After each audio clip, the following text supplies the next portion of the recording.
Assalamualaikum warahmatullahi wabarakatuh. Salam, Om Swastiastu, Namo Buddhaya, salam kebajikan. Apa kabar adik-adik semua? Senang rasanya kembali dapat menyapa kalian dalam acara perkuliahan mata kuliah Manajemen Perubahan dan Pengembangan Organisasi. Syukur alhamdulillah kita panjatkan kehadirat Allah Subhanahu wa taala atas limpahan rahmat dan karunia-Nya sehingga kita yang masih diberi nikmat kesehatan, nikmat kesempatan kembali dapat berjumpa guna melaksanakan perkuliahan secara daring. Salawat dan taslim tidak lupa pula kita kirimkan kepada junjungan Nabi Muhammad SAW, Nabi yang telah menyelamatkan kehidupan umat manusia sekaligus sebagai uswatun hasanah rahmatan lil alamin. Bersama Profesor Dr. Haji Aris Munandar MPD, saya dari Fakultas Ilmu Pendidikan Universitas Negeri Makassar akan melanjutkan materi pada pertemuan ketiga ini. Topik kita kali ini ialah faktor-faktor perubahan. Adapun tujuan pembelajaran kita, pertama mahasiswa diharapkan mampu menjelaskan faktor-faktor yang menyebabkan timbulnya perubahan. Kedua, mahasiswa diharapkan mampu menjelaskan sejumlah aspek perubahan. Yang ketiga, mahasiswa diharapkan mampu membedakan faktor eksternal dan internal yang menyebabkan timbulnya perubahan. Baik, kita masuk pada kegiatan pembelajaran pertama, yakni sejumlah aspek perubahan yang terdiri dari 1. Lingkungan yang dengan cepatnya berubah. 2. Ekspansi kegiatan keorganisasian. 3. Perluasan batas-batas pada sektor publik. 4. Interface antar organisasi-organisasi. Aspek perubahan yang pertama ialah lingkungan yang cepat berubah. Dewasa ini makin banyak orang memusatkan perhatian mereka terhadap studi ilmiah tentang masa yang akan datang. Manusia senantiasa sangat mementingkan prediksi tentang apa yang akan terjadi pada masa mendatang. Apa yang dinamakan orang futurologi telah mengalami kemajuan cepat. Seorang yang bernama Herman Kahn bersama dengan rekan-rekannya menyajikan tren dasar yang pada masa akan datang terdiri dari beberapa kriteria. Yang pertama, diprediksi bahwasanya kultur yang makin menakjubkan. Kedua, munculnya elit-elit borjuis, birokrat dan meritokratik. Ketiga, akumulasi pengetahuan ilmiah dan teknologi. 4. Institusional perubahan teknologikal terutama riset, pengembangan, inovasi dan difusi. 5. Industrialisasi dan modernisasi yang mendunia. 6. Kemampuan yang makin meningkat. 7. Kemakmuran yang akan meningkat dan waktu luang yang bertambah. 8. Pertumbuhan penduduk yang semakin pesat, termasuk urbanisasi yang menumbuhkan megapolis-megapolis. Berikutnya, makin terasa adanya isu-isu makro terkait dengan lingkungan. Lalu, pergeseran arti penting jabatan-jabatan. Kemudian, makin banyaknya orang yang melek huruf atau literasi yang mencapai pendidikan tertinggi. Berikutnya adalah pemikiran yang memfokuskan diri pada perdagangan, diskusi, perencanaan, dan perbaikan, dan masih banyak lain sebagainya. Tren dalam aneka macam bidang dan persoalan yang dikemukakan oleh Herman Kahn beserta rekan-rekannya, jika diperhatikan dengan berlangsungnya waktu ternyata banyak mengandung unsur kebenaran.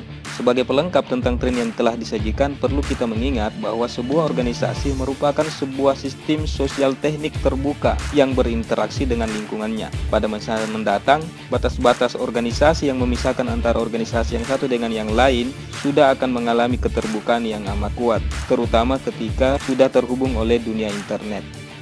Aspek berikutnya adalah ekspansi kegiatan keorganisasian. Kita melihat bahwa dalam dunia modern adanya suatu tren yang memperlihatkan bagaimana organisasi-organisasi kompleks telah memperluas kegiatan-kegiatan dan batasan-batasan mereka. Bahwa setiap organisasi merupakan sebuah sistem dan sistem memiliki batas-batas yang mana batas tersebut bersifat fleksibel hingga dengan demikian ada kemungkinan untuk mengekspansi batas-batas suatu sistem yang lain. Tetapi ada pula kemungkinan untuk mengkontraksi batas-batas tersebut. Proses tersebut akan berkelanjutan dan dia akan menjadi makin penting di masa yang akan datang. Ekspansi batas-batas tersebut dikarenakan sejumlah kekuatan yang mempengaruhinya. Elaborasi tujuan telah menyebabkan organisasi-organisasi meningkatkan skop mereka dan teknologi-teknologi baru telah menyebabkan mereka terlibat dalam kegiatan-kegiatan adisional. Dalam organisasi-organisasi bisnis, proses ekspansi batas-batas juga sangat jelas terlihat. Perkembangan untuk korporat telah memungkinkan perusahaan-perusahaan tersebut melakukan ekspansi kegiatan keorganisasian mereka di luar bidang yang dimungkinkan oleh sumber-sumber daya mereka sendiri. Lihat saja betapa luasnya bidang garapan bisnis perusahaan konglomerat di Indonesia. Sebut MNC, Ciputra, Kala Group, dan sebagainya. Korporasi-korporasi tersebut memasukkan dalam struktur mereka sejumlah perusahaan yang tidak berkaitan satu sama lain. Mereka bergerak dalam berbagai macam industri yang berbeda dan pengoperasiannya dilaksanakan dengan dasar desentralisasi. Masing-masing unit terpisah memiliki otonomi yang luas dan pengendalian manajemen berbasis sentral secara luas hanya memusatkan perhatian pada keputusan-keputusan tentang kebijakan-kebijakan yang umum. Aspek perubahan yang ketiga ialah perluasan batas-batas pada sektor publik. Dengan berlangsungnya waktu, kita melihat pula bahwa batas-batas kegiatan-kegiatan keorganisasian pada sektor publik juga mengalami ekspansi. Banyak di antara masalah-masalah yang dihadapi oleh masyarakat, seperti misalnya pengendalian populasi, sistem-sistem transportasi, pelestarian lingkungan, semuanya merupakan persoalan-persoalan yang memerlukan pendekatan keorganisasian yang berbeda-beda. Secara rasional, problem-problem tersebut telah dihadapi secara sepotong-sepotong, di mana berbagai macam badan pemerintah yang masing-masing bertanggung jawab terhadap sebuah fungsi tunggal melaksanakan tugas penyelesaiannya. Dengan berlangsungnya waktu dan perkembangan zaman, terlihat bahwa problem-problem tersebut tidak mungkin lagi diselesaikan dan dipecahkan secara tradisional dan secara fraksional, tetapi membutuhkan penyelesaian berdasarkan sistem yang total.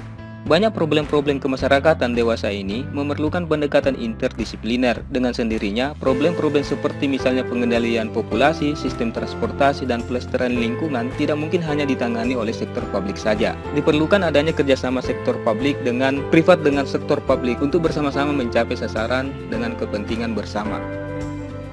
Aspek keorganisasian yang keempat adalah interface antara organisasi-organisasi. Pada masa mendatang akan terlihat adanya perhatian yang makin intensif terhadap masalah-masalah yang berkaitan dengan persoalan interface antara organisasi-organisasi. Hal tersebut membawa kita pada bidang analisis antara keorganisasian. Kerjasama antara bidang-bidang pemerintah di dunia internasional makin terlihat. Kita diingatkan pada 10 macam prinsip Reinventing Governance dari David Osborne dan Ted Gabler dengan subjudulnya yang mengungkapkan bahwa How the Entrepreneurial Spirit is Transforming the Public Sector. Dalam karya tersebut, yang menarik perhatian berbagai pemerintah di dunia internasional ialah konsep pemikiran mengenai steering rather than rowing yang berkaitan dengan pemerintah Katolik sangat ditonjolkan. Inti pemikiran di belakang ungkapan tersebut adalah bahwa di mana pemerintah dapat menyerahkan tugas-tugasnya kepada sektor swasta. Tugas-tugas tersebut dialihkan kepada sektor swasta, sementara tugas pemerintah hanyalah melaksanakan kontrol atas aspek pelaksanaannya.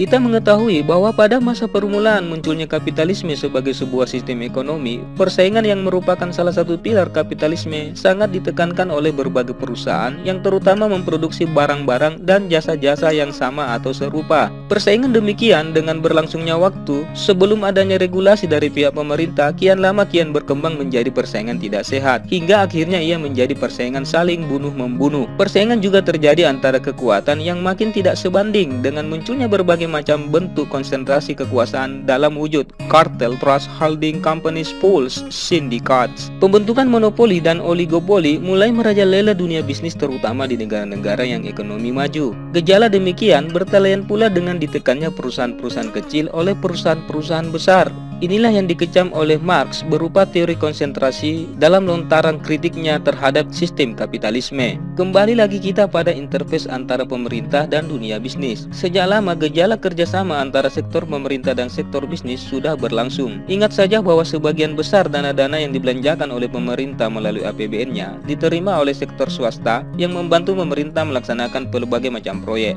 Organisasi-organisasi akan mengekspansi pemanfaatan agen-agen batas-batas yang memiliki fungsi primer berupa melaksanakan kegiatan-kegiatan mengorganisasi dengan lingkungan. Sebuah fase yang menarik perhatian adalah bahwa terlihat adanya peningkatan mobilitas berbagai personel manajerial dan profesional antara organisasi-organisasi. Hal itu disebabkan karena individu-individu berhasil mengembangkan kepakaran teknikal dan profesional mereka, maka jasa-jasa mereka banyak diminta oleh organisasi-organisasi lain di dalam organisasinya. Sebagai contoh kita melihat bahwa dewasa ini banyak tenaga pengajar perguruan tinggi diminta oleh berbagai instansi di luar instansi mereka untuk bekerja, terlebih untuk menjabat berbagai macam jabatan baik dalam sektor swasta maupun dalam sektor publik. Mobilitas profesional mungkin merupakan salah satu di antara kekuatan-kekuatan primer yang membantu meningkatkan intervensi secara efektif antara organisasi-organisasi. Selanjutnya kita masuk pada kegiatan pembelajaran 2. Topik yang kita bahas ialah faktor-faktor penyebab timbulnya perubahan. Selanjutnya, Angelo Kinicki dan Robert Gardner membagi kebutuhan perubahan menjadi dua, yakni lingkungan internal dan lingkungan eksternal. Hal itu disebabkan karena menurutnya semua organisasi menghadapi lingkungan yang dinamis dan berubah. Lebih lanjut, Gardner dan Kinicki berpandangan bahwasanya faktor pendorong perubahan internal terdiri dari masalah SDM, perilaku dan keputusan manajerial. Sementara faktor eksternal terdiri dari karakteristik demografi, kemajuan teknologi, perubahan pasar, tekanan sosial dan politik.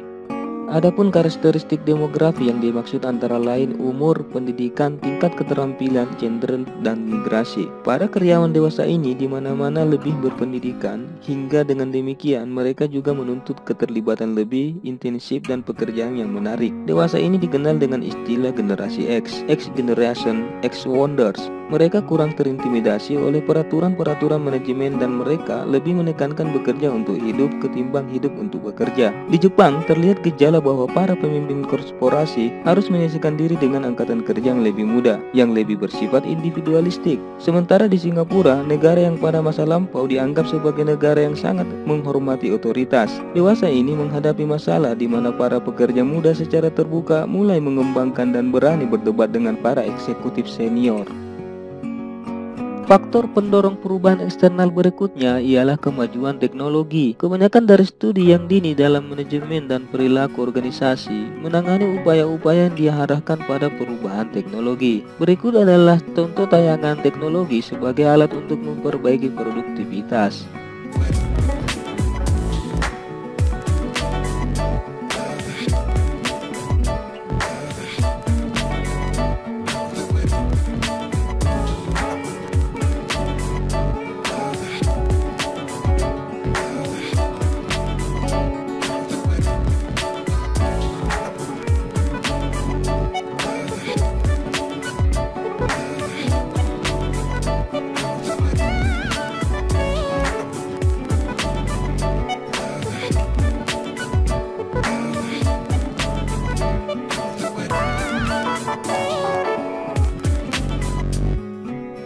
Faktor pendorong perubahan eksternal berikutnya ialah market change. Perubahan pasar disebabkan oleh persaingan global dan lokal yang makin meningkat saja merupakan pula kekuatan dasar yang mengharuskan adanya perubahan keorganisasian. Faktor pendorong perubahan eksternal berikutnya ialah social and political pressures. Tekanan sosial dan politik dapat tumbuh dari adanya nilai-nilai dan tipologi kepemimpinan yang harus dipertahankan. Terkadang berjiwasi kuat menyalurkan tekanannya melalui lembaga legislatif atau eksekutif. Tidak sedikit di antara mereka menjadi penyandang dana kampanye dalam kancah perebutan kursi legislatif maupun eksekutif. Tidak jauh berbeda dari pandangan Angelo Kinicki dan Robert Gardner, Hussey menyebut 6 kebutuhan perubahan. Di antaranya ialah perubahan teknologi, perubahan global, tuntutan pelanggan, profil demografis negara, privatisasi bisnis, dan tuntutan owner. Perubahan teknologi yang terus meningkat. Dewasa ini, perubahan teknologi biasanya mencakup ditemukannya peralatan, alat atau metode baru, otomatisasi atau komputerisasi. Semua temuan tersebut berdampak pada terjadinya perubahan keterampilan. Otomatisasi merupakan suatu perubahan teknologi yang menggantikan orang dengan mesin. Itu dimulai dalam revolusi industri dan berlanjut sebagai suatu pilihan perubahan sampai sekarang. Contoh dari otomatisasi dapat dilihat pada tayangan berikut.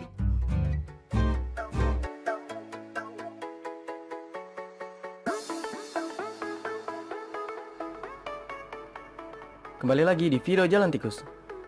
Kamu semua pasti sudah tahu kan kalau 2020 itu adalah tahunnya era digital. Ya, dimana hampir semua alat yang kita gunakan itu berbentuk digital. Nah, berikut ini beberapa alat digital yang akan kita rasakan sebelum tahun 2020.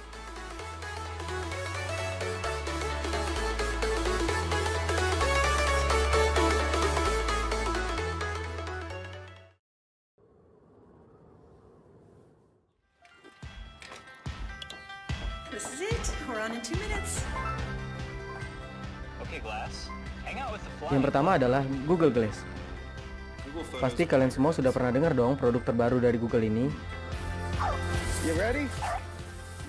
Berbentuk kacamata yang unik Okay, Glass. dan segala fitur-fitur canggih yang ada di dalamnya. Di antaranya ada G-Maps Reality yang memungkinkan si pengguna melihat peta secara real. Lalu ada kamera, SMS, dan segala bentuk yang ada di smartphone Anda. Harganya terbilang mahal, namun Anda akan merasakan dunia berada tepat di hadapan Anda. Okay, Glass, record a video.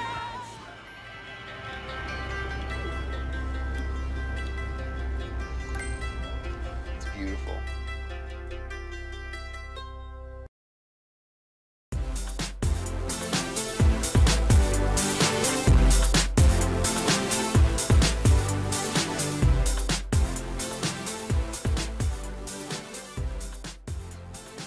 Selanjutnya ada virtual reality, atau yang bisa kita sebut dengan VR.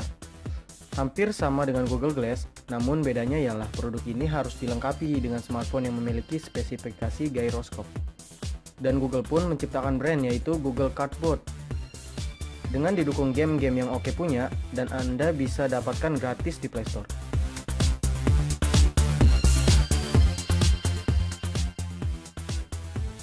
Yang membuat Google Cardboard semakin digemari ialah harganya yang terjangkau dan juga praktis.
Tidak ada yang dapat memungkiri bahwa teknologi telah berkembang dengan begitu cepat dan pesat. Saat ini tren teknologi sedang beralih pada sesuatu yang dapat digunakan secara permanen.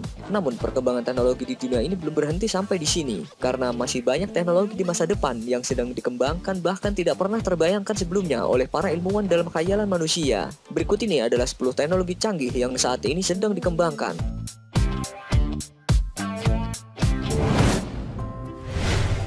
Komputer kuantum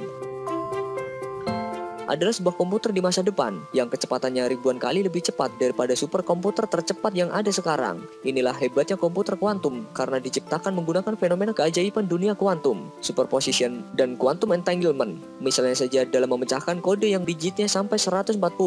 Komputer yang biasa akan memerlukan waktu hingga miliaran tahun untuk memecahkannya. Namun dengan adanya komputer kuantum, hal ini bisa dipecahkan hanya dalam waktu beberapa puluh menit saja. Dengan menggunakan komputer ini pun, manusia juga bisa memprediksikan perkiraan cuaca di bumi beserta gejala-gejala alam lain yang sangat kompleks dengan akurat. Hal ini tentu saja semakin merevolusikan lagi kecepatan pengembangan seluruh teknologi canggih yang saat ini ada. Pembaca pikiran. IBM merupakan salah satu badan komputer di dunia yang menjanjikan bahwa 5 tahun ke depan mereka akan memiliki komputer yang memiliki kemampuan berinteraksi dengan manusia melalui pikiran. Caranya, manusia akan memakai headset yang mampu membaca gelombang pikiran dari otak yang kemudian nantinya akan dikirimkan melalui komputer. Gelombang tertentu yang disalurkan melalui headset akan dibaca oleh komputer, sehingga manusia tidak perlu melakukan komando karena semua akan terbaca dengan mudah melalui mind reading. Laundry. Teknologi baru ini tampaknya menjadi kabar gembira untuk ibu rumah tangga. Pasalnya, mesin bernama Laundry akan memudahkan urusan rumah tangga, yakni melipat pakaian yang telah dicuci hingga rapi, seperti alat setrika otomatis. Dengan menggunakan image analysis, mesin ini mampu mengidentifikasi jenis pakaian yang diterima, yang kemudian memicu proses robot yang diperlukan untuk melipat pakaian. Saat ini, mesin dapat melihat t-shirt, kemeja berkerah, celana pendek, celana panjang, dan handuk. Kaos kaki tetap menjadi tantangan terbesar robot tersebut, meskipun pembuat bertujuan untuk membuatnya mampu melipat kaos kaki sebelum mesin tersebut dirilis. Iron Man. Jangan salah mengira Iron Man di sini seperti yang ada pada film Iron Man. Memang banyak orang yang pastinya menginginkan kostum seperti Iron Man ini. Dengan kostum tersebut kita bisa aman dari tembakan peluru dan juga membuat kita bisa terbang ke langit. Yang dimaksud di sini adalah sebuah pakaian perang yang memiliki fungsi sama seperti Iron Man. Teknologi yang diberi nama Talos, Tactical Assault Light Operator Suit, adalah sebuah armor yang dirancang untuk melindungi nyawa dari prajurit perang. Dengan armor ini memungkinkan tentara untuk memiliki tenaga tambahan untuk mengangkat beban berat dan menahan tembakan dari musuh. Hologram. Salah satu teknologi masa depan yang banyak orang idam-idamkan adalah hologram. Banyak orang yang hanya percaya bahwa teknologi hologram hanya bisa dilihat di film-film. Tapi kenyataannya adalah saat ini teknologi hologram bukan hanya lagi sebatas mimpi. Sebuah perusahaan bernama Asukanet pernah mendemonstrasikan sebuah hologram interaktif di acara Shatec. Asukanet menciptakan sebuah alat yang bisa menampilkan hologram yang dinamakan Aerial Imaging Plate. Pada saat itu, Asukanet menampilkan sebuah hologram interaktif di mana para pengunjung bisa melakukan interaksi dengan hologram tersebut, layaknya berinteraksi dengan benda nyata. Medan pelindung. Kini telah banyak senjata perang canggih yang dengan kemampuan khusus dapat membuat medan pelindung, dan alat pertahanan yang saat ini tengah masuk dalam masa uji coba adalah medan pelindung atau yang dikenal dengan nama Force Field. Demi bisa bertahan dari canggihnya senjata musuh, para pasukan militer juga menginginkan sistem pertahanan canggih yang bisa menghalau senjata musuh. Setelah sekian lama memimpikan tentang medan pelindung seperti yang ada di film, para ilmuwan asal Inggris telah menciptakan sebuah medan pelindung yang terbuat dari gelombang elektromagnetik. Medan pelindung tersebut bisa melindungi pasukan dari segala macam serangan.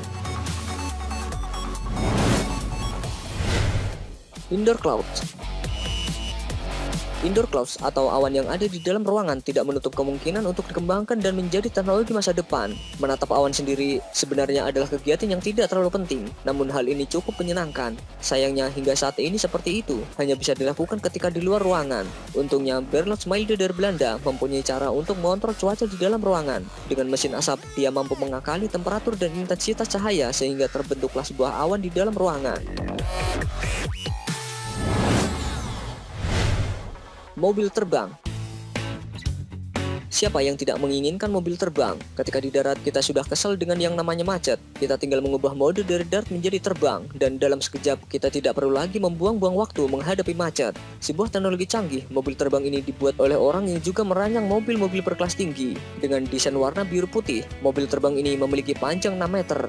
Jika membicarakan tentang konsumsi energi, tentunya mobil ini memerlukan energi lebih untuk bisa jalan dan juga terbang. Tapi jika kita bisa menghindar dari macet, sungguh hal ini akan sangat menghemat waktu. Google Smart Contact Lens. Google yang bekerjasama dengan Novartis rencananya akan meluncurkan lensa kontak cerdas yang memiliki kemampuan untuk mengukur kadar glukosa atau kadar gula darah para pemakainya. Lensa kontak ini sangat berguna bagi para penderita diabetes untuk terus-menerus mengukur kadar gula darah dalam tubuhnya dengan hasil yang bisa dikirim ke dalam smartphone para pengguna, sehingga hal ini akan memungkinkan mereka untuk lebih cerdas lagi dalam mengelola dan mengontrol penyakit yang mereka miliki. Dengan lensa kontak ini juga diharapkan para penderita diabetes akan jauh semakin berkurang. Mata bionik. Teknologi masa depan berikutnya yang ternyata sudah ada sekarang ini adalah mata bionik. Teknologi mata bionik ini diciptakan untuk orang-orang yang memiliki masalah dengan penglihatan mereka. Dengan memasang implan pada mata orang yang buta, maka mereka bisa kembali melihat pemandangan sekitar layaknya orang normal. Adalah seorang pria bernama Roger Pond yang memiliki masalah penglihatan yang mendapatkan kesempatan untuk mencoba mata bionik ini. Sebuah implan ditanamkan di mata kirinya, di mana di bagian implan tersebut sudah terpasang kamera video kecil dan sebuah transmitter. Diharapkan nanti ke depannya, teknologi ini bukan hanya bisa digunakan untuk orang yang tak bisa melihat saja, tapi juga bisa digunakan sebagai alat bantu untuk melihat suatu benda agar lebih jelas.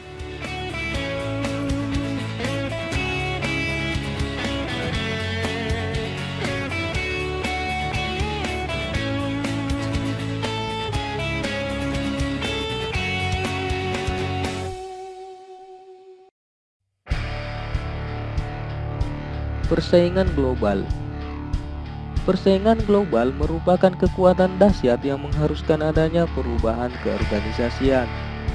Munculnya blok-blok perniagaan di Amerika Utara, Eropa, dan wilayah Asia Pasifik serta wilayah-wilayah lainnya menambah dimensi lain dalam konteks kekuatan-kekuatan kompetitif. Deregulasi oleh pemerintah serta privatisasi juga telah merangsang persaingan. Beberapa organisasi global menggunakan ISO sebagai cara bagaimana memantaskan dirinya untuk bisa bersaing secara global. Tuntutan pelanggan. Pelanggan adalah individu atau kelompok, bisa pula berupa organisasi yang menentukan hidup matinya sebuah organisasi. Bagi organisasi profit atau privat bisnis, pelanggan adalah raja, sehingga cara berinteraksi dengan pelanggan menjadi penentu bagaimana eksistensi sebuah organisasi. Cara berinteraksi dengan pelanggan menentukan strategi, customer service, sales, technical support, marketing, dan social media yang harus digunakan untuk bisa memanjakan para pelanggan. Profil demografis negara. Cerminan dari profil demografis negara datang dari pola perilaku dan pola kebutuhan masyarakatnya. Perubahan pola kebutuhan masyarakat juga merupakan salah satu penentu dalam eksistensi sebuah organisasi. Privatisasi bisnis. Beberapa negara melakukan privatisasi yang meluas dalam rangka mengoptimalkan berbagai macam aset yang dimilikinya. Keterbatasan negara dalam mengelola aset menjadi salah satu alasan mengapa setiap aset itu diprivatisasi. Adapun maksud dan tujuan privatisasi pada pasal 74 Undang-Undang Nomor 19 Tahun 2003 tentang BUMN ialah memperluas kepemilikan masyarakat atas persero. Alasan lainnya ialah menciptakan struktur keuangan dan manajemen keuangan yang baik dan kuat. Alasan yang berikutnya ialah meningkatkan efisiensi dan produktivitas yang ada. Selanjutnya ialah bagaimana menciptakan persero yang berdaya saing dan berorientasi global, dan bagaimana menciptakan struktur industri yang sehat dan kompetitif dan menumbuhkan iklim usaha, ekonomi makro, dan kapasitas pasar. Yang terakhir dari Hussey ialah tuntutan owner. Organisasi bekerja di bawah tekanan oleh ownernya sendiri. Para owner dalam arti demikian melihat timbulnya kejadian-kejadian yang menurut mereka merupakan isyarat bagi perusahaan mereka untuk melakukan perubahan. Dalam persepsi para owner juga memandang konteks perubahan internal berkaitan dengan struktur, kultur, serta kekuasaan dan kontrol. Hal tersebut merupakan petunjuk lebih lanjut kepada mereka tentang apakah perlu adanya upaya dalam menciptakan perubahan atau tidak.